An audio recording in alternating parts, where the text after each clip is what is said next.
Hello, तो अपन पढ़ेंगे अब एल्किल हैलाइड की रिएक्शंस।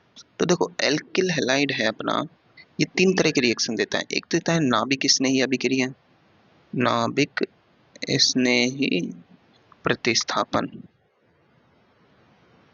और एक देता है विलोपन, है ना, और एक देता है ये धातुओं के साथ। तो नाभिक स्नेही प्रतिस्थापन अभिक्रिया, देखो तुम्हें पता चल गया है कि नाभिक स्नेही दो तीन प्रकार के होते हैं।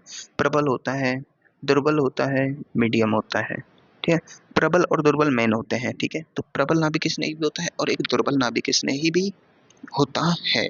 तो देखो मेरी बात समझो, तो नाभिक स्नेही प्रतिस्थापन में एल्किल हैलाइड, ये जो आर एक्स है, इसकी रिएक्शन प्रबल नाभिक स्नेही से भी हो सकती है, जो प्रबल हो, एक दुर्बल नाभिक स्नेही से भी हो सकती है। इन दोनों से रिएक्शन होती है और रिएक्शन से बनेगा क्या, आर एन यू। और एक्स माइनस के साथ जो भी है, इसके साथ कोई साइड प्रोडक्ट होगा वो निकल जाएगा, बनेगा क्या, आर एन यू। नाभिक स्नेही क्या होते हैं तुम्हें पता है, अच्छे से तुमने क्लास लेके समझ लिया होगा मेरे हिसाब से। ठीक है, अब मेरी बात समझो, जब प्रबल नाभिक स्नेही अटैक करे और एक जब दुर्बल नाभिक स्नेही अटैक करे, इस आधार पर इस नाभिक स्नेही प्रतिस्थापन अभिक्रिया की मैकेनिज्म को दो पार्टों में डिवाइड किया हुआ है। कितने पार्टों में, टू पार्ट्स में। तुम्हें ये लिखना है, एक तो है एस एन टू रिएक्शन और एक है एस एन वन रिएक्शन।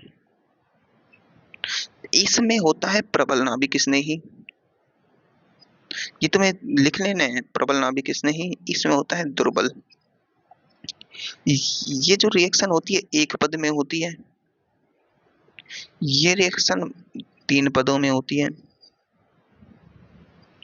इस रिएक्शन में जो एल्किल हैलाइड की क्रियाशीलता है वो होती है कि 1 डिग्री एल्किल हैलाइड ज्यादा रिएक्टिव होता है 2 डिग्री एल्किल हैलाइड से, और 2 डिग्री से कम होता है 3 डिग्री एल्किल हैलाइड। ठीक है, इस रिएक्शन की क्रियाशीलता होती है 3 डिग्री ज्यादा करता है एल्किल हैलाइड, 2 डिग्री कम करता है, 1 डिग्री कम करता है। मतलब 1 डिग्री ये SN1 रिएक्शन नहीं देगा, 3 डिग्री ये रिएक्शन नहीं देगा। मतलब 1 डिग्री एल्किल हैलाइड रिएक्शन देता है SN2 और 3 डिग्री एल्किल हैलाइड रिएक्शन देता है SN1। तो टू कौन से देते हैं, 2 डिग्री एल्किल हैलाइड दोनों दे सकते हैं, नाभिक स्नेही की प्रकृति पर निर्भर करेगा। मतलब तुम्हें दिया जाए कि 3 डिग्री एल्किल हैलाइड है और तुम्हें नाभिक स्नेही चूज करने की बात आए, तो तुम्हें कौन सा चूज करना है, दुर्बल। क्योंकि प्रबल नाभिक स्नेही SN1 देगा ही नहीं और SN1 करता है दुर्बल नाभिक स्नेही। अंतर छोटी छोटी बातों का है, लिख लो। ठीक है, समझ आ गई बात, इतनी तुम्हें बातें समझ आ गई ना क्लियर, कि प्रबल नाभिक स्नेही कब रिएक्शन करेगा, दुर्बल नाभिक। तो अपन को एक एक रिएक्शन की मैकेनिज्म हल्के हल्के पढ़ लें, कोई दिक्कत नहीं है। तो देखो, अब अपन पढ़ते हैं SN2 रिएक्शन मैकेनिज्म। इसमें होता क्या है, मैंने तुम्हें क्या बताया कि 3 डिग्री इसको फास्ट देगा, अब इसका भी 1 डिग्री इसको फास्ट देगा, कारण भी तो समझना है। देखो ये कार्बन है और कार्बन को अपन ले रहे हैं वेज डैश निरूपण में, इसको ले रहे हैं वेज डैश में, तो इस पर कार्बन पर ग्रुप 1 लगा है, ये भैया ग्रुप 2 लगा है डैश पर। ठीक है, और ये ग्रुप 3 लग रहा है और ये हेलो एल्केन का हेलोजन लगा है। अब नाभिक स्नेही ये है। ठीक है, प्रोडक्ट क्या बनेगा, प्रोडक्ट बनेगा ना, जो तो तुम्हें पता है क्या बनेगा, ये x के स्थान पर ये लग जाएगा। अब मेरी बात समझो, थोड़ी सी मेरी बात समझ लो, ये x की पावर होती है डेल्टा EN और ये होता है पॉजिटिव में। तो क्या न्यूक्लियोफाइल इस जगह से या इस जगह से अटैक कर सकता है, नहीं कर सकता, प्रतिकर्षण महसूस होगा x माइनस का, क्योंकि दोनों नेगेटिव चार्ज वाले हैं। तो ये क्या करेगा, इधर से रिएक्शन करेगा, उल्टी दिशा से, उल्टी दिशा से रिएक्शन करेगा। पहली बात, क्योंकि यहाँ एसेंटिन रिएक्शन में मैंने क्या बताया कि प्रबल नाभिक स्नेही है, प्रबल है तो क्रिया करने में माहिर है, मतलब अटैक करना जानता है। प्रबल का मतलब यही तो होता है ताकतवर, अटैक करना कोशिश करेगा, इसे तोड़ने की कोशिश करेगा, बिल्कुल। तो जो ये अटैक करता है ना, अटैक करता है, तो तुम्हें बस ज्यादा कुछ याद नहीं रखना है, ये इस पर अटैक करेगा और अटैक करने पर एक संक्रमण अवस्था बनती है। क्या बनती है, संक्रमण अवस्था। क्यों बनती है, क्योंकि ये इसने अटैक किया इधर से आके, तो ये बॉन्ड तो टूट रहा होगा और ये इसका नाभिक स्नेही का ये बॉन्ड है ना, बन रहा होगा, तो इनकी स्थिति की संक्रमण अवस्था बन जाती है। कैसे बन जाती है? देखो सॉरी, यहाँ बना लेते हैं C, और ये G1, और ये बॉन्ड टूट रहा है X वाला, सॉरी, ये बॉन्ड बन रहा है नाभिक स्नेही वाला, और ये G2 है और ये G3 ग्रुप है। ठीक है, 3 ग्रुप है ना? अब मेरी बात बताओ, अगर G2, G1, G3 ये संक्रमण अवस्था है, ये संक्रमण अवस्था, ये क्या है? संक्रमण अवस्था। ठीक है, अब मेरी बात समझो, संक्रमण अवस्था में 3 बॉन्ड है, 1 बॉन्ड, 2 बॉन्ड और 3 बॉन्ड, और छोटे छोटे ये आधे अधूरे बॉन्ड होते हैं। तो संकरण गिनते हैं उसमें किन को काउंट किया जाता है? Sigma bond plus lone pair. तो यहाँ पर सिग्मा बॉन्ड कितने हैं? 1 2 3। तो ये एक sp2 कार्बन वाली संकरण अवस्था है। किसकी है? sp2 carbon. हाफ बॉन्ड को नहीं गिनते हैं, क्योंकि संकरण में सिर्फ सिग्मा बॉन्ड और लोन पेयर। कभी तुमने सुना है संकरण में हाफ बॉन्ड को गिना है? नहीं गिनते हैं। तो ये क्या है? sp2 संकरण, sp2 कार्बन वाली संक्रमण अवस्था है, ये तुम्हें याद रखनी है। ठीक है, इसकी मैकेनिज्म हल्की सी है, छोटी है, कोई दिक्कत नहीं है, बड़ी बात। ठीक है, और इससे प्रोडक्ट हमारा बन जाएगा क्या? ये कार्बन, ये G1, ये G2, ये G3 और ये न्यूक्लियोफाइल। ठीक है, ये तुम्हारा प्रोडक्ट बन चुका है। अब इस प्रोडक्ट की खासियत है, देखो वो बात, चीजें बात की है, पर तुम एक बात देखो, मैंने तुम्हें क्या बताया कि जो SN2 रिएक्शन होती है उसकी क्रियाशीलता होती है 1 degree, 2 degree, 3 degree. 1 degree fast क्यों करता है? एक बात बताओ, ग्रुप 1 और ग्रुप 2 बड़े बड़े हुए तो न्यूक्लियोफाइल को अटैक करने के लिए जगह नहीं मिलेगी। क्या नहीं मिलेगी भैया? जगह नहीं मिलेगी। बड़े बड़े एल्किल ग्रुप लगे हुए हैं कार्बन पर, 3rd डिग्री कार्बन क्या होते हैं? एल्किल ग्रुप लगे हुए होते हैं, आर आर आर, और यहाँ एक्स लगा हुआ है। तो जगह कहाँ है भाई अटैक करने के लिए? नेगेटिव को जगह कहाँ है? जगह नहीं है, बाधा है, त्रिविम बाधा है। तो इस त्रिविम बाधा कम हो तो नाभिक इसने ही फास्ट अटैक करे ना। तो इसलिए इस रिएक्शन की मैकेनिज्म में अपन को 1 डिग्री एल्किल हैलाइड लेना होता है, 2 डिग्री नहीं। अब इसमें जो ये यहाँ से ये संक्रमण अवस्था बनती है, तो इसमें होता ये है कि ये ग्रुप 2 है ना, ये ग्रुप 2 जो डैश पर इधर है, ये ग्रुप 2 उठ के इधर आ जाता है। मतलब ये ग्रुप 2 इधर नहीं होता है, इधर हो जाता है ग्रुप 2। अब ऐसा क्यों होता है? ये होता है विन्यास प्रतिपन के कारण। विन्यास प्रतिपन यानी विन्यास बदल जाता है। क्या हो जाता है? ग्रुप की शिफ्टिंग हो जाती है, विन्यास बदल जाते हैं, है ना? तो ये तुम्हें याद रखना है। अब देखो, ये रिएक्शन थी तुम्हारी, इस रिएक्शन में क्या लिया अपन ने? एक तो एल्किल हैलाइड लिया, एक नाभिक स्नेही लिया, और इससे एक देखो एक ही पद में रिएक्शन हुई, ये संक्रमण अवस्था बनी है। संक्रमण अवस्था ये कोई पद नहीं है कि एक पद दो पद, नहीं, ये बन के तुरंत टूट के ये बना है, कोई मीडिएटर नहीं बना है। संक्रमण अवस्था है, ये सिर्फ संक्रमण अवस्था है। मैंने ये नहीं कहा कि ये मीडिएटर है, इंटरमीडिएट है, मध्यवर्ती है, नहीं, संक्रमण अवस्था कही है। यानी परिवर्तनशील अवस्था की ऐसा हुआ होगा समझने के लिए अपन ने समझा है। डायरेक्ट ये जुड़ता है, ये टूट जाता है, तुरंत यही होता है। यानी RNU बना है। तो इस रिएक्शन की क्रिया वो देख लें अपन, क्या बल गति की। तो इस रिएक्शन में पार्ट लेने वाले पार्ट कितने हैं? दो। दो कितने हैं? अब देखो, जो रिएक्शन एक ही पद में पूर्ण होती है उस अभिक्रिया को कहते हैं सरल अभिक्रिया। क्या कहते हैं? सरल। और सरल अभिक्रिया की खासियत होती है कि उसकी अभिक्रिया की ऑर्डर और मॉलिक्यूलरिटी यानी कोटि और आणविकता, आणविकता सेम होती है हमेशा। तो देखो ऑर्डर कैसे निकालते हैं इस रिएक्शन में, जो देखो किसी का कोई ऑर्डर निकालना है तो जो स्लो स्टेप होता है, RDS पद होता है, वेग निर्धारक पद होता है, उसमें जो भागने वाले क्रिया कारक हैं वो कितने हैं, वो उस अभिक्रिया की ओडी को ऑर्डर को दिखाते हैं। क्योंकि यहाँ कोई भाई वो RDS है ही नहीं, एक ही पद में अभिक्रिया हो रही है, तो यही इसका RDS हुआ। तो इसमें देखो अभिक्रिया की जो कोटि है के समानुपाती होगी, वो सॉरी अभिक्रिया की ऑर्डर है वो होगी के और RX कितने यूज लिए हैं? एक। और न्यूक्लियोफाइल कितने यूज लिए हैं? एक। तो ये है इसकी कोटि कितनी, 1 + 1 = 2। अब देखो इसकी कोटि 2 है और इसकी आणविकता भी 2 है। कैसे? देखो इसके जो आणविकता का मतलब होता है कि कितने टाइप के अणु भाग ले रहे हैं। ऑर्डर में तो ये 2 है तो यहाँ 2 लगाना पड़ता अपन को, ठीक है। लेकिन आणविकता में क्या होता है? टाइप, एक टाइप, दो टाइप के होने। तो ऑर्डर और आणविकता सेम होती है सरल विक्रियाओं के लिए, ठीक है।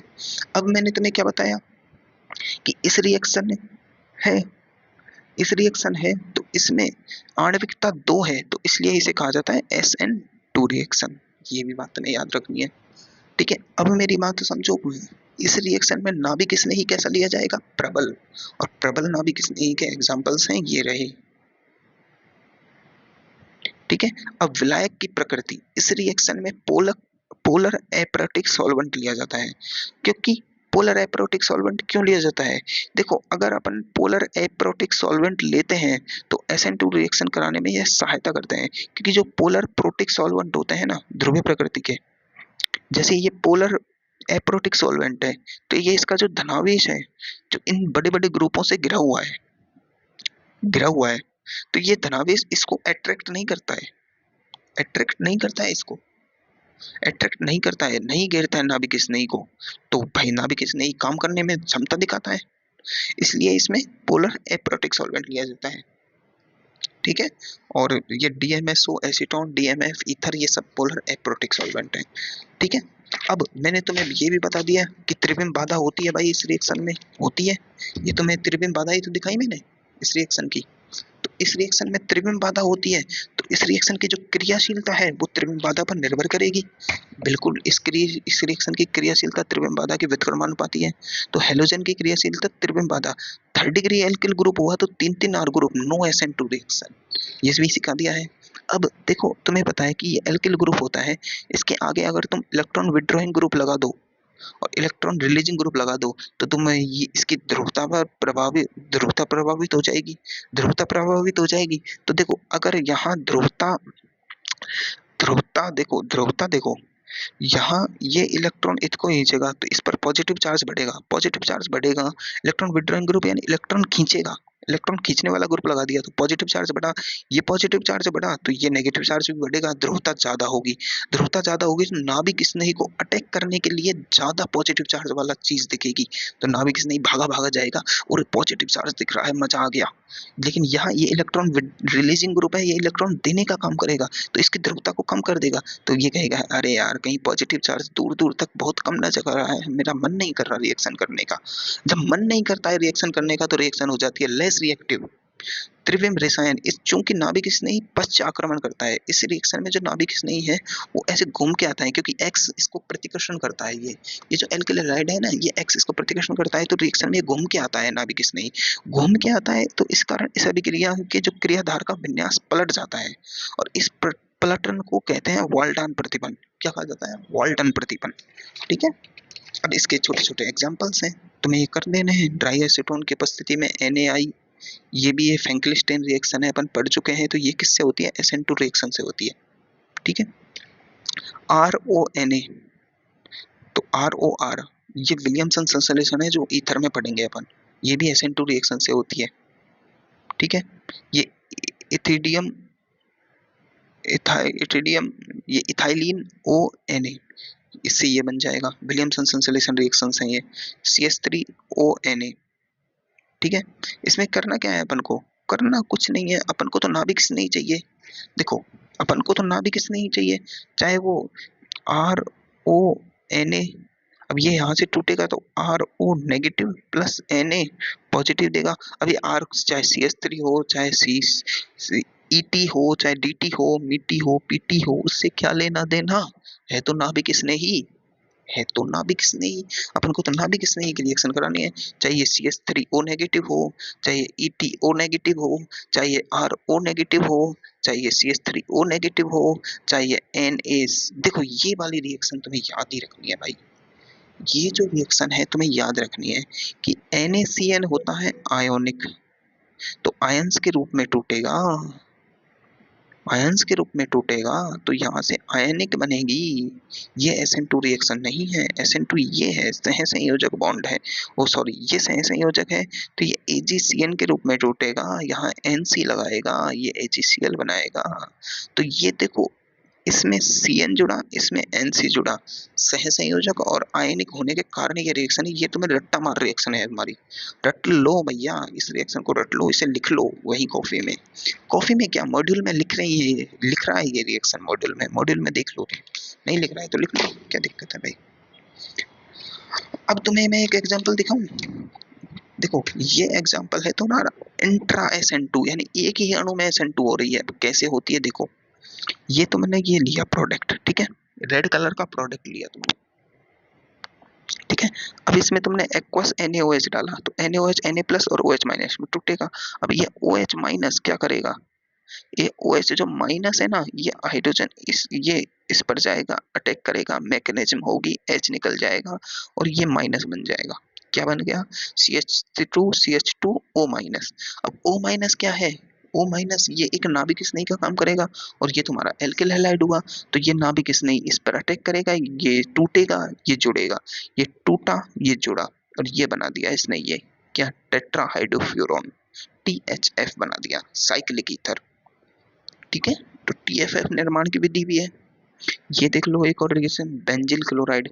बेंजिल क्लोराइड, इसमें क्या होगा, NaOH एक्वस NaOH से रिएक्शन कराई तो NaOH है जो OH- है, ये क्या करेगा, H इसको लेके चला जाएगा, क्या निकल जाएगा, NaCl बाहर निकल जाएगा, NaCl, और क्या हो गया, OH OH, दो OH जुड़ गए, दो NaCl निकल गए, दो H जुड़ गए। अब तुम्हें पता है कि एक अणु पे कभी भी दो OH स्थायी नहीं होते हैं, उनमें से तुम्हें एक H2O निकाल देना है और डबल बॉन्ड लगा देना है, डबल बॉन्ड लगा दिया, बेंजिल हैलाइड का निर्माण हो गया, ठीक है। ये रिएक्शन कंप्लीट हुई है, ये SN2 रिएक्शन नहीं थी, है ना। तो देखो अब तुम्हें यहाँ मेन चीज समझो, CH2Br NaOH की एक्वस NaOH की रिएक्शन कराओ, ये नाभिक किस नहीं देता है, कौन सा, ये OH नेगेटिव नाभिक किस नहीं दे रहा है, ये एक्वस NaOH, ये नाभिक किस नहीं देगा, Br को हटा देगा और खुद जुड़ जाएगा। अब तुम कहोगे कि ये Br क्यों नहीं टूटा है, ये Br क्यों नहीं टूटा, इस Br के ना टूटने का एक रीजन होता है और बहुत अच्छा रीजन होता है, बहुत समझदारी वाला होता है। तुम्हें पता है ये Br, ये जो Br है, ये देखो पाई बॉन्ड, सिग्मा बॉन्ड और lone pair, pi sigma lone pair, pi sigma lone pair, एक रेजोनेंस की कंडीशन होती है, तो ये सिंगल बॉन्ड नहीं है, ये आंशिक द्विबंध है, आंशिक डबल बॉन्ड गुण, resonance, pi sigma lone pair, तो ये एक स्थायी अणु है भाई, तोड़ना मुश्किल है Br को, इस Br को तोड़ना मुश्किल है क्योंकि यहाँ पर रेजोनेंस की प्रॉपर्टी है और रेजोनेंस को आसानी से नहीं तोड़ता, तो ये नहीं हटेगा भाई। ये बातें तुम्हें छोटी छोटी याद होनी चाहिए। अब देखो विन्यास प्रतिबंध कैसे होता है, इस रिएक्शन के माध्यम से तुम समझ लो। देखो ये H इधर था, है ना, ये I आएगा NaI में से, I-, ये क्या है, नाभिक किस नहीं तो है माइनस का, ये आएगा इधर से, अटैक करेगा तो ये H है ना, उड़ के इधर चल जाएगा, बस ये होता है विन्यास प्रतिबंध, ये होता है इन्वर्जन ऑफ कॉन्फिगरेशन। SN2 की रिएक्शन तुम्हें पता है कि फर्स्ट डिग्री ज्यादा है स्थायी, इसमें देखो कौन सा ग्रुप लगा हुआ है ये, अब देखो ये तो सेम है सब में, ये ये ये तो देखो एल्किल ग्रुप लगा हुआ है, ये क्या लगा है, विनाइल ग्रुप लगा दिया, विनाइल नहीं एलाइलिक है, ये एलाइलिक, ये क्या है, बेंजाइलिक, बेंजाइलिक एलाई, ये प्रोपाइल है, ये एलाइलिक ग्रुप है। तो तुम्हें पता है कि इसके ये डबल बॉन्ड है, डबल बॉन्ड की मतलब En ज्यादा, हल्की सी, तो इलेक्ट्रॉन खींचने का काम करेगा, इलेक्ट्रॉन खींचने का काम करेगा तो हल्का सा माइनस आई, लेकिन इसमें रेजोनेंस है, ज्यादा इलेक्ट्रॉन खींचेगा, हल्का सा ज्यादा माइनस आई, यानी इलेक्ट्रॉन विड्रॉइंग ग्रुप ज्यादा, इलेक्ट्रॉन विड्रॉइंग कम, और ये तो प्लस आई ग्रुप दिखाते हैं, इलेक्ट्रॉन देने का काम करते हैं ना, CH3 ग्रुप, तो ये तो बिल्कुल मतलब घटा ही देगा इसको, तो सीधी सी बात है ऑर्डर। बाकी तुम ऑर्डर अरे समझते हो, इतना तो जानते हो यार, इतना तो कर ही लोगे। अब ये तुम्हारी SN2 हो गई कंप्लीट, अब तुम करते हैं अपन SN1। तो मैंने तुम्हें बता दिया SN1 रिएक्शन का मतलब क्या होगा, वन का मतलब इसकी आणविकता है, ठीक है। SN1 में दुर्बल नाभिक स्नेही काम करेगा, ये नाभिक स्नेही की प्रकृति पर काम कर रहे हैं दोनों SN1 और SN2, ये नहीं है कि भाई की अलग कि alkyl third degree alkyl halide SN1 ही देगा, नहीं, नाभिक स्नेही की प्रॉपर्टी है ये, नाभिक स्नेही अपन को कैसा लेना है उस पर निर्भर कर रहा है ये, है ना। तो थर्ड डिग्री एल्किल हैलाइड है, ये रिएक्शन फास्ट देगा, क्यों देगा, क्योंकि भाई उसमें, अब उसका वो सिस्टम समझेंगे, थर्ड डिग्री एल्कलाइड क्यों देगा, अपन उसमें तो समझ गए कि SN2 में तो दुर्बल तो प्रबल नाभिक इसमें काम करता है, जैसे त्रिविम बाधा होती है, इसलिए वो SN2 रिएक्शन देता है। अब देखो इस रिएक्शन में क्या होगा कि वही कार्बन है, ये G1 है और ये तुम्हारा डैश डैश पर G2 है और ये तुम्हारा वेज पर G3 है और ये एल्किल हैलाइड लगा हुआ है, इसमें आएगा एक नाभिक स्नेही दुर्बल, तुम्हें दुर्बल लेने हैं यहाँ पर, खासियत है इस रिएक्शन की, दुर्बल नाभिक स्नेही लेते हैं। तो दुर्बल जो नाभिक स्नेही है उसकी खासियत बताए क्या है, ये अटैक नहीं करता है, अटैक नहीं करेगा, ये इंतजार करेगा कि ये बॉन्ड टूटे, समझो बात, तब यहाँ पॉजिटिव चार्ज आए और मैं जाके जुड़ जाऊं। ये इतना स्लो आदमी है, अब ये इंतजार करेगा। अब तुम समझो कि ये अटैक नहीं कर रहा है, ये इंतजार कर रहा है, ये इसके पॉजिटिव बनने का इंतजार कर रहा है। और पॉजिटिव कौन सा स्टेबल होता है, 3rd डिग्री, 2 डिग्री और 1 डिग्री। मतलब 3rd डिग्री कार्बोकेटाइन ज्यादा स्टेबल होता है, इसलिए इस रिएक्शन की ऑर्डर ये होता है 3rd डिग्री ज्यादा। समझ आई? इस रिएक्शन की मैकेनिज्म सिखा दूं, सिखा दूं, कोई दिक्कत नहीं है ना? तो समझ आ गई बात है। तो यही इस रिएक्शन का आरडीएस होता है, मतलब ये कार्बन, ये ग्रुप 1, ये ग्रुप 2। अब मैं चारों ग्रुपों को अलग क्यों दिखा रहा हूँ, क्योंकि अपन को वेज डैश करना है ना, इसलिए। और ये एक्स। अब यहाँ इस रिएक्शन में ये होता है स्लो पद, इसमें क्या आएगा कि इसमें ये टूटेगा स्लो पद में, ये माइनस में जाएगा, ये प्लस में जाएगा, यहाँ से एक्स माइनस निकल जाएगा। ठीक है, ये एक स्लो पद होता है, धीरे धीरे काम करने वाला आरडीएस। और यहाँ से बन जाएगा तुम्हारा G1, ये तुम्हारा G2 है, और ये तुम्हारा G3 है, और ये पॉजिटिव चार्ज। अब ये पॉजिटिव चार्ज बना है, ये क्या बना है, कार्ब कैटायन। क्या बना है, कार्ब कैटायन। और कार्ब कैटायन रीअरेंजमेंट करता है ना। कार्ब कैटायन की खासियत क्या होती है, sp2 संकरण होता है। ये देखो sp2 संकरण है, ठीक है, तीन तीन ही तो है ना। sp2 संकरण होता है, त्रिकोणीय समतलीय संरचना होती है, फ्लैट संरचना। अब इसमें क्या आएगा, अब ये नाभिक स्नेही आएगा, ये इंटरमीडिएट होता है, कार्बोकैटायन इंटरमीडिएट होता है ना, मध्यवर्ती। अब ये इधर से भी अटैक कर सकता है, ये इधर से भी अटैक कर सकता है, दोनों तरफ से अटैक करेगा। अब ये इसके विपरीत दिशा में अटैक करेगा तो विन्यास में क्या होगा, परिवर्तन होगा। इस तरह से अटैक करेगा तो विन्यास परिवर्तित नहीं होगा, सीधी बात है, छोटी छोटी बातें हैं, ये तो अपन जानते हैं। तो देखो, अगर ये इधर से अटैक करे तो प्रोडक्ट कैसा बनेगा, तो G1, G2, G3 और नाभिक स्नेही। अगर विपरीत दिशा से अटैक करे तो प्रोडक्ट कैसा बनेगा, G1, ये G2, देखो विन्यास परिवर्तन, ये उधर से G2, G3 और नाभिक स्नेही। तो देखो ये और ये, इन दोनों की खासियत क्या है, देखो इसमें इधर ये, इसमें इधर ये, इसमें इधर ये, इसमें इधर ये, उल्टा हो गया, उल्टा। मतलब ये दर्पण प्रतिबिंब है एक दूसरे के, दर्पण प्रतिबिंब। अरे 5 उंगली ऐसे, देखो मेरी दोनों हाथों की 5 उंगलियों को देखो, मेरी दोनों हाथों की तुमने 5 उंगलियां देखी, इसमें अंगूठा एक में इधर, एक में इधर, एक में इधर, एक में इधर, ऐसे चुटली उंगली एक में इधर, एक में इधर, ऐसे है कि नहीं। तो विन्यास मतलब दर्पण प्रतिबिंब को इंग्लिश में क्या कहते हैं, इनेंशियोमर। क्या कहा जाता है, इनेंशियोमर कहा जाता है, इनेंशियोमर कहा जाता है। ठीक है। अब देखो, जब नाभिक स्नेही जिधर से ये हेलाइड टूटा है, ये एक्स टूटा है, उधर ही अटैक करे तो ये कहता है, और उससे जो प्रोडक्ट बने इसे कहते हैं धारण उत्पाद। यानी जहां से हटा वहीं जुड़ गया तो धारण उत्पाद। ठीक है। और जो नहीं बनता है वो भाई प्रतिपिन उत्पाद होता है, विपरीत उत्पाद होता है। ठीक है, ठीक है। ये 50-50% बनते हैं भाई, क्योंकि कोई दिक्कत नहीं होती इनमें। और इसका 50-50% दो तरह के, जब मतलब एक दूसरे के इनेंशियोमेर होते हैं, इनेंशियोमेर 50-50% के रूप में हो तो उस जो मिक्सचर होता है उसको कहा जाता है रेसिमिक मिक्सचर। और ये प्रकाश को मतलब जाने ही नहीं देता है, काट देता है, खत्म कर देता है। ठीक है ना। अब इस रिएक्शन में आरडीएस क्या है, ये वाला पद। अब इस रिएक्शन की कोटि देख लें, कोटि और आणविकता कहाँ देखी जाती है, आरडीएस में। किस में देखी जाती है, आरडीएस में, वो आणविकता देखी जाती है आरडीएस में, सॉरी। तो आरडीएस में कितने पद, कितने अणु भाग ले रहे हैं, आरडीएस, इसका आरडीएस समझो। ये जो आरडीएस है, इस आरडीएस को समझो, आरडीएस में सिर्फ ये टूट रहा है और ये बन रहा है, मतलब इसमें अलग से कोई चीज आके इसे तोड़ने की कोशिश नहीं कर रही। उसमें क्या था, नाभिक स्नेही आ रहा था और ये बॉन्ड बना रहा था और इसे तोड़ रहा था।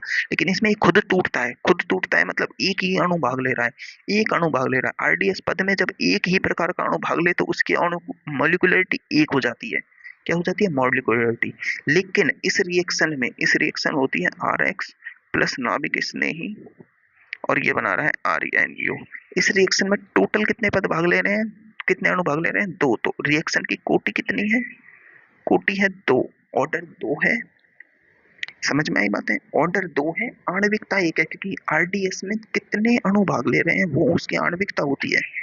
ठीक है, और रिएक्शन में टोटल कितने अणु भाग ले रहे हैं ये उसकी कोटि बताती है।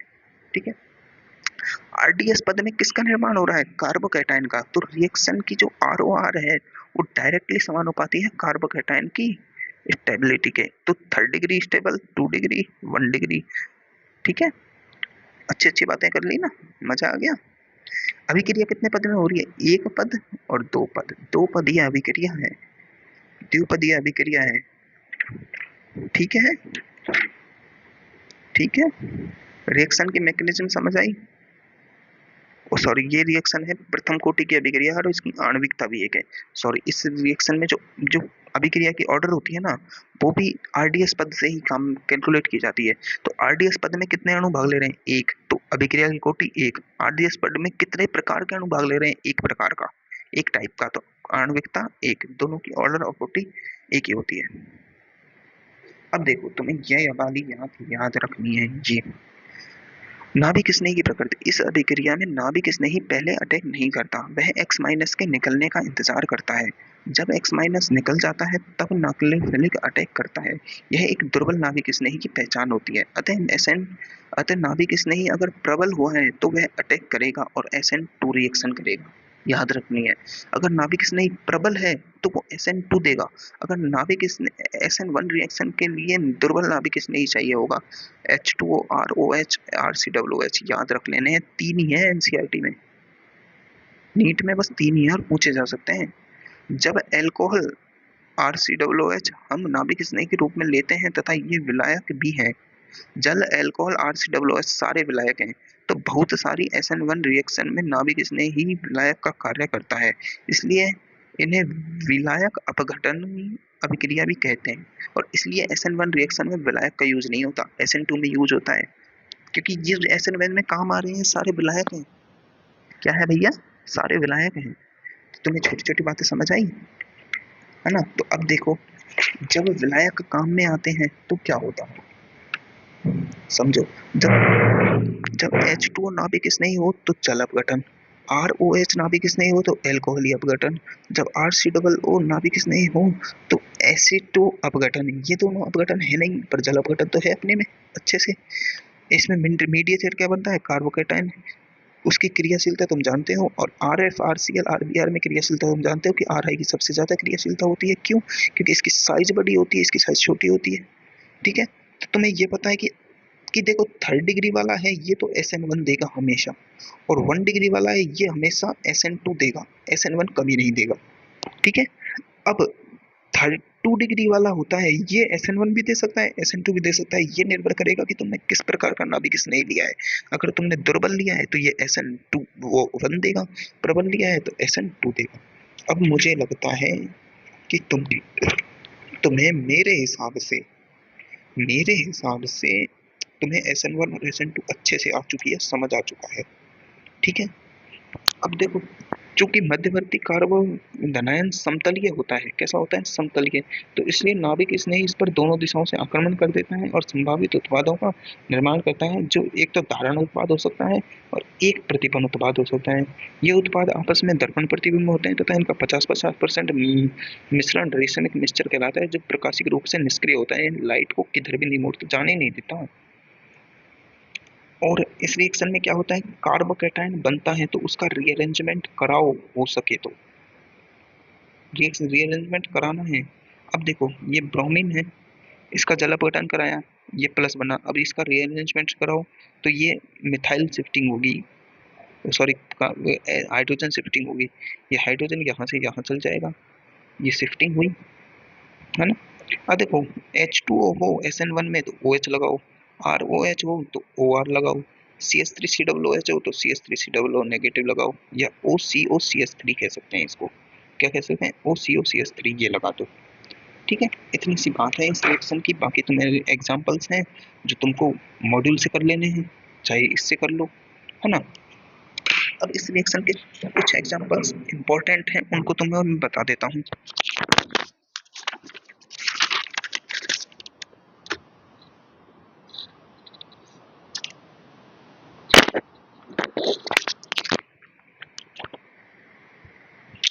ये तुम्हें याद रखना है कि H2O लिया है तो अपन को OH लगाना है, OH लगाना है मतलब अल्कोहल बनाना है। ROH लिया है तो RO लगाना है, RO मतलब ईथर बनेगा। RCOO लेना है तो एस्टर बनेगा, क्योंकि अपन लगाएंगे क्या, RCOO नेगेटिव, इसको लगाएंगे, है ना। इसको लगाएंगे तो ईथर एस्टर बनेगा, क्या बनेगा, एस्टर। ये तुम्हें याद रखने की बातें हैं छोटी छोटी। ठीक है, अब देखो RX की क्रिया तुम एक्वस AgNO3 से कराओ। ये एक रिएक्शन, इंपॉर्टेंट रिएक्शन का पार्ट है। क्या है भाई, इंपॉर्टेंट रिएक्शन है। ये तुम्हें समझ में आनी चाहिए कि होता क्या है यहाँ। तो होता ये है भाई कि जब तुम RX की अभिक्रिया AgNO3 के साथ रिएक्शन कराते हो, है ना, तो अब तुम कहोगी कि बनेगा क्या। तो देखो मैं तुम्हें एक इस रिएक्शन को समझा देता हूँ कि जो अपन ने एक्वस AgNO3 लिया है, एक्वस AgNO3 लिया है ना, ये जो अपन ने एक्वस AgNO3 लिया है ना, एक्वस NO3, एक्वस का मतलब होता है पानी, H2O, और AgNO3 में एक होता है Ag प्लस, जो तो अपना इलेक्ट्रोफाइल है ना, और एक होता है NO3 माइनस, ये न्यूक्लियोफाइल है, NO3 माइनस। अब तुम कहोगे कि ये भी न्यूक्लियोफाइल, ये भी न्यूक्लियोफाइल, तो ये न्यूक्लियोफाइल नहीं है। यह तुम पढ़ चुके हो कि NO3 होता है N double bond O negative, और ये डबल बॉन्ड O, तो इसमें ये pi sigma negative, pi sigma negative, ये जो नेगेटिव चार्ज है इसके रेजोनेंस में बिजी है, तो ये काम ही नहीं करता NO3 माइनस, NO2 माइनस काम करता है। NO2 माइनस नाभिक स्नेही है, NO3 माइनस कोई नाभिक स्नेही नहीं है। तो यहाँ नाभिक स्नेही OH काम करेगा, और OH का जुड़ता है क्या, OH, और इसमें से AgX बाहर निकल जाएगा। और AgX की जो पीपीटी होती है वो अलग अलग तरह की पीपीटी होती है। क्या होती है, देखो व्हाइट पीपीटी होती है AgCl की, इसकी होती है लाइट येलो, और इसकी होती है येलो। ठीक है, याद रखनी है। अच्छा है, समझ गए, बिल्कुल काम का है ना। चलो तो मेरी जान, अब देखो ये तुम्हारे एग्जांपल्स हैं, इसमें से ये क्या है, ये टूटेगा, ये पॉजिटिव चार्ज बनाएगा। ठीक है, टूटा पॉजिटिव चार्ज बनाया, रीअरेंजमेंट पॉसिबल है नहीं। अब इसमें एक AgNO3 में क्या जाएगा, H2O और OH जुड़ाएगा। मैंने क्या बताया, H2O का OH जुड़ता है, तो ये लो, और AgCl व्हाइट पीपीटी देगा। अब इसमें Br, अब देखो इसको तुम तोड़ोगे ना, तोड़ोगे तो तुम्हें ये रिंग एक्सपेंशन का एक एग्जांपल है, इसको मैं तुम्हें करा देता हूँ कि रिंग एक्सपेंशन होता कैसे है। ठीक है, तो देखो रिंग एक्सपेंशन, देखो 4 की रिंग होती है ना, और उस पर कोई Cl लगा है ना, तो ये टूटता है, तो ये बताता है रिंग कॉन्ट्रैक्शन, और ये बनाएगा ये 3 की रिंग और पॉजिटिव चार्ज। ठीक है, ओ सॉरी, 3 की रिंग और इस पर पॉजिटिव चार्ज, ये डांसिंग रेजोनेंस दिखाता है ना, वो वाला कार्बोकेटाइन है ये। अब देखो 4 की रिंग और इस पर एक, और इस पर ये Br लगा है, ये एग्जांपल था अपना, है ना। इस पर जब ये टूटेगा, है ना, सॉरी ये ऐसे नहीं है, ये ऐसे है, 4 की रिंग है और ये Br है, एक कार्बन है यहाँ पर, कार्बन। जब ये टूटेगा Br, तो ये है तुम्हारा बना है, ये रिंग एक्सपेंशन का एग्जांपल है, ये ये और इस पर पॉजिटिव। अब तुम्हें पता है ये 1 डिग्री है और ये 3 डिग्री कार्बन है, तो ये पॉजिटिव शिफ्ट होगा। अब इसकी शिफ्टिंग विफ्टिंग तुम छोड़ो, करना क्या होता है, अपन को कुछ नहीं करना, थोड़ा सा रिंग एक्सपेंशन में थोड़ा सा दिमाग लगा लो बस। तुम मेरी बात समझो, तुम्हें पता है ये टूटेगा, यहाँ पर आएगा पॉजिटिव, तो तुम है ना इस बॉन्ड को भी तोड़ दो, ये वाला बॉन्ड है ना, इसको तोड़ दो, और इसको तोड़ के तुम ऐसे कर दो, हल्का तोड़ा, और इस चार्ज को शिफ्ट कर दो हल्का इधर। ठीक है, किया ना, किया ना, समझ आई बातें, किया ना अपन ने। तो देखो ये और ये बन गया कुछ, ये वाला बॉन्ड बन गया, ये टूट गया, इसका ये, और ये पॉजिटिव यहाँ आ गया। अब देखो यहाँ पर अगर कोई ग्रुप 1 लगा है ना, और यहाँ कोई ग्रुप 2 लगा है, तो तुम्हें पता है कि भाई 4 की रिंग ये वाली होती है, ये बनाएगी तो 5 की रिंग, और इस पर पॉजिटिव चार्ज। अब इन ग्रुपों को तुम नहीं लगा पाते हो कि ग्रुप कौन सा कहाँ लग रहा है, तो अब तुम इन ग्रुपों को लगाने के लिए अब तुम्हें कोई जरूरत नहीं है। तुम्हें पता है ये ग्रुप यहाँ है तो ये यहीं रहेगा, और ये यहाँ है तो यहीं रहेगा। तो देखो पॉजिटिव चार्ज है, और ये पॉजिटिव चार्ज, अब रिंग बनाओ असली। तो अब देखो ये पॉजिटिव चार्ज है, इसके बगल वाले पे ग्रुप है, और इसके ये छोड़ के ये वाले पे है ग्रुप। तो ऐसे तुम ग्रुप लगा सकते हो। कैसे, एक एग्जांपल दिखाता हूँ तुम्हें। ये बी आर है, ठीक है, और यहाँ लग रहा है तुम्हारा सी एल।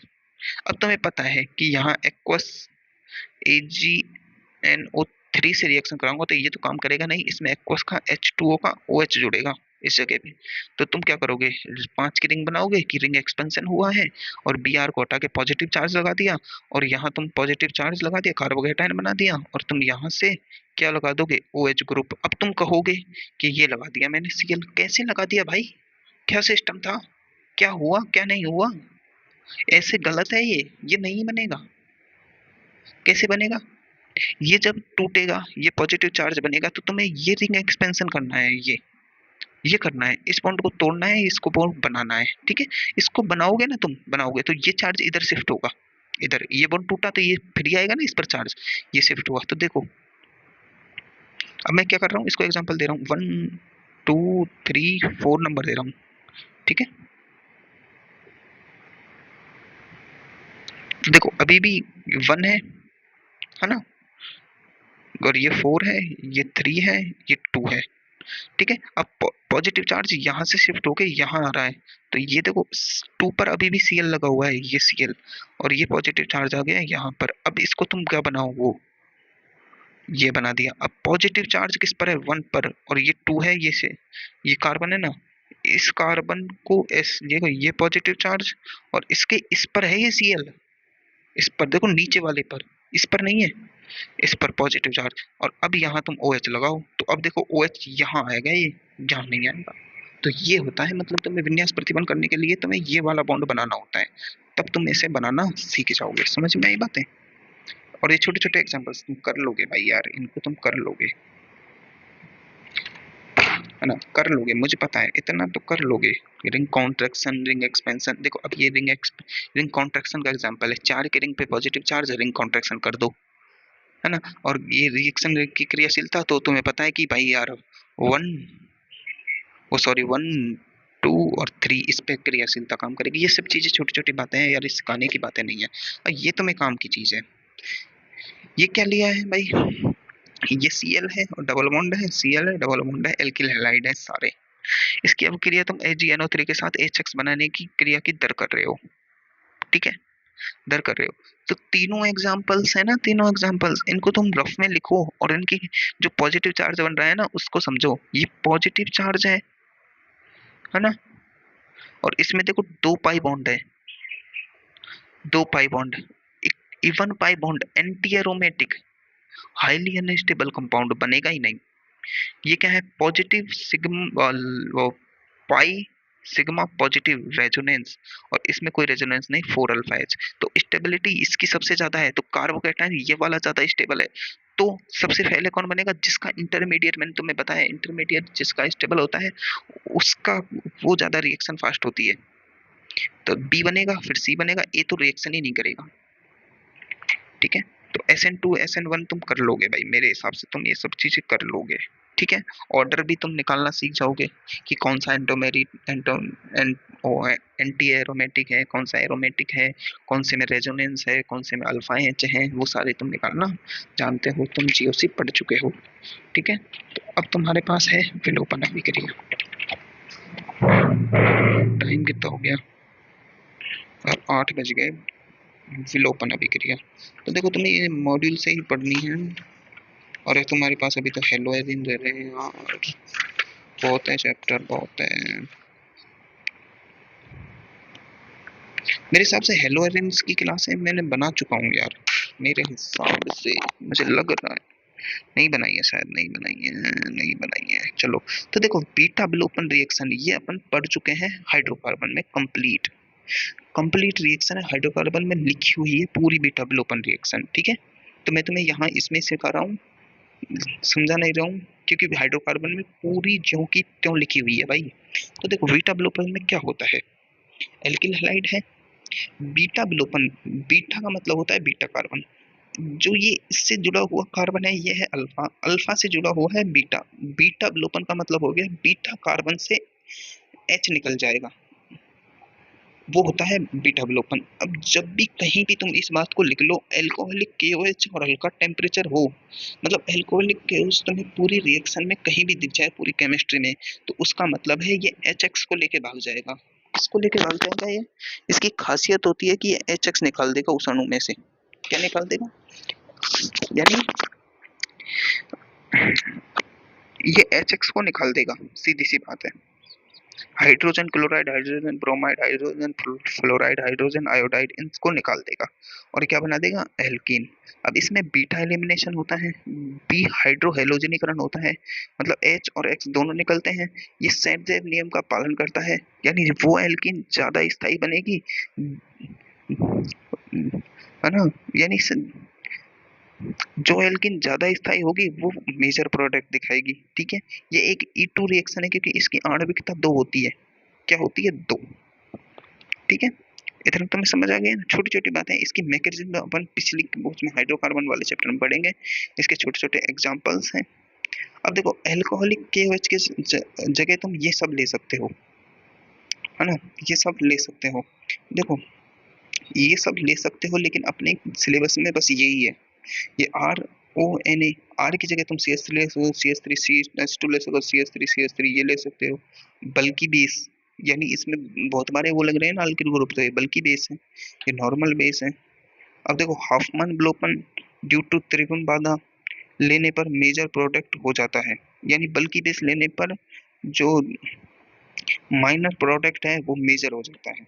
ये सब उसमें पढ़ेंगे अपन हाइड्रोकार्बन में, ये बीटा इल्यूमिनेशन तुम्हें इतना ही समझना है यहाँ पर, ठीक है ना। इसके कुछ एग्जांपल्स हैं, वो कर लेने हैं तुम्हें, और बाकी तो देखो, अब तुम्हें एक बात बताऊं, इसके एग्जांपल्स देखो तुम, एग्जांपल्स देखो, अब तुमने यहाँ लिया है हल्का बेस, यहाँ लिया है तुमने बल्कि बेस, बल्कि बेस है तो सेतजेव नियम का पालन नहीं होगा, हाफमान अभिक्रिया होगी, कौन सी होगी, हाफमान, मतलब अस्थायी एल्किन ज्यादा बनेगा।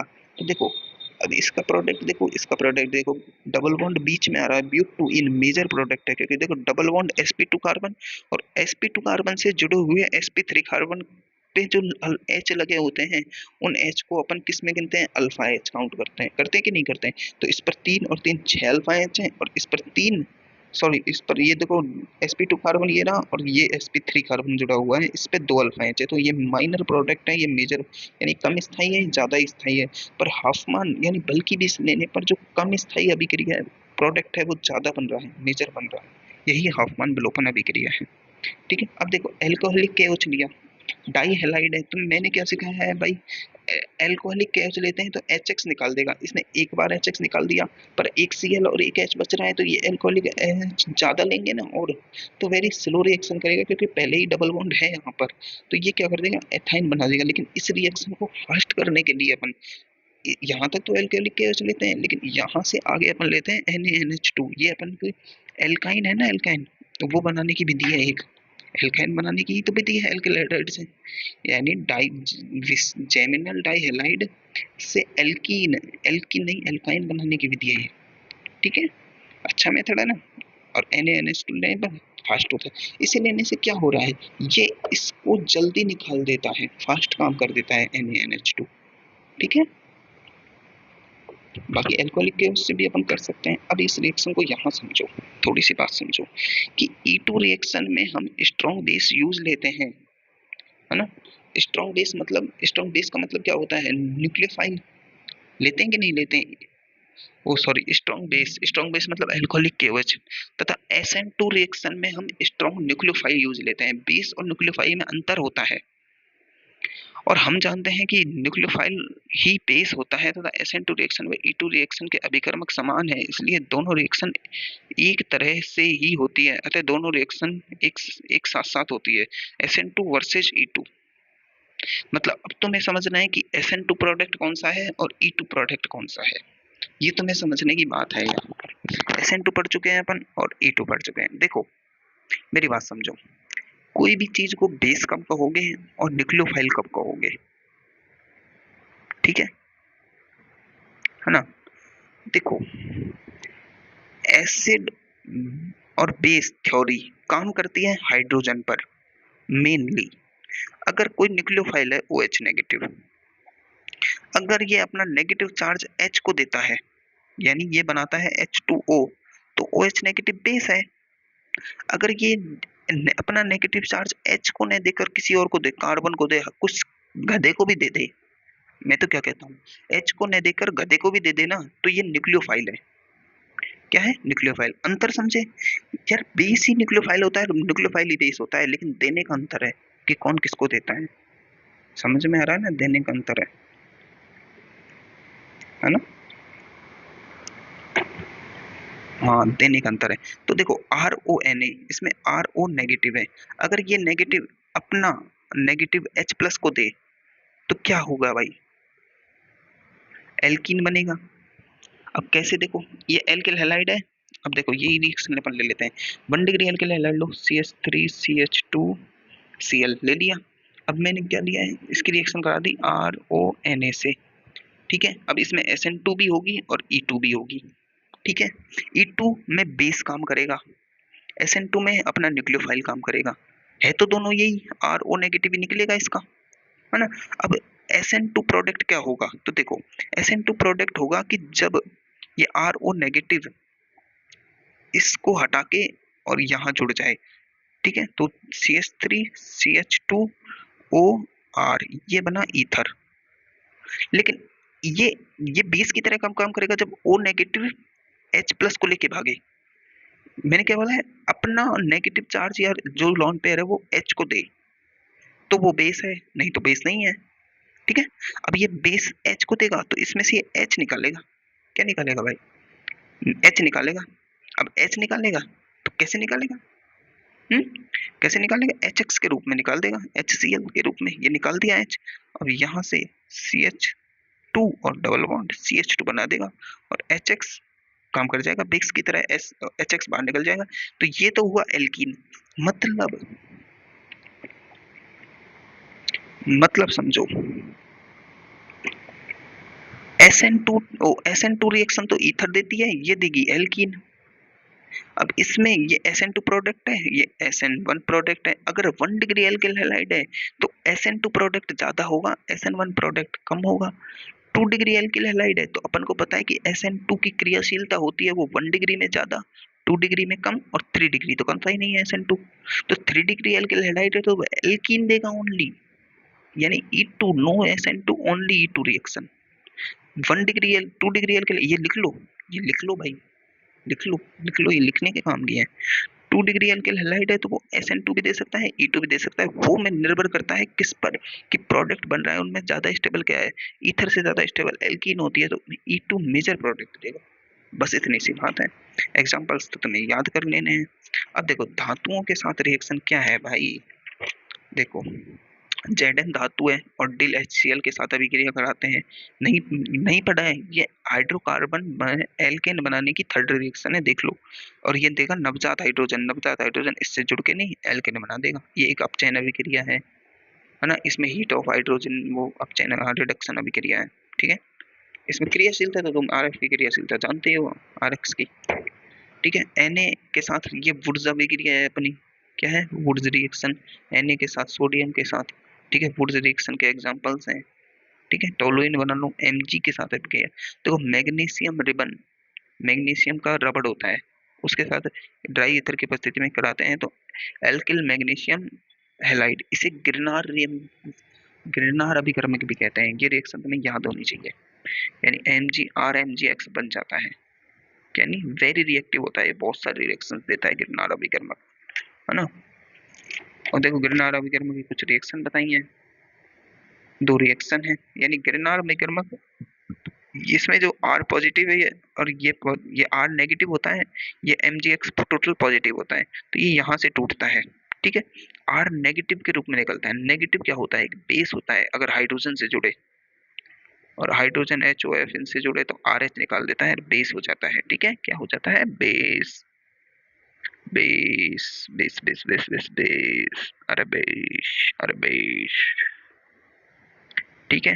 और ये इस पॉजिटिव के साथ रिएक्शन करे तो इसके साथ जुड़ के नहीं, जल अपघटन करके नहीं, ये अल्कोहल दे देता है। ये दोनों रिएक्शन अपन पढ़ेंगे आगे अल्कोहल वाले चैप्टर में, ठीक है। तो अब तुम्हें पढ़ने हैं हेलो एरीन्स।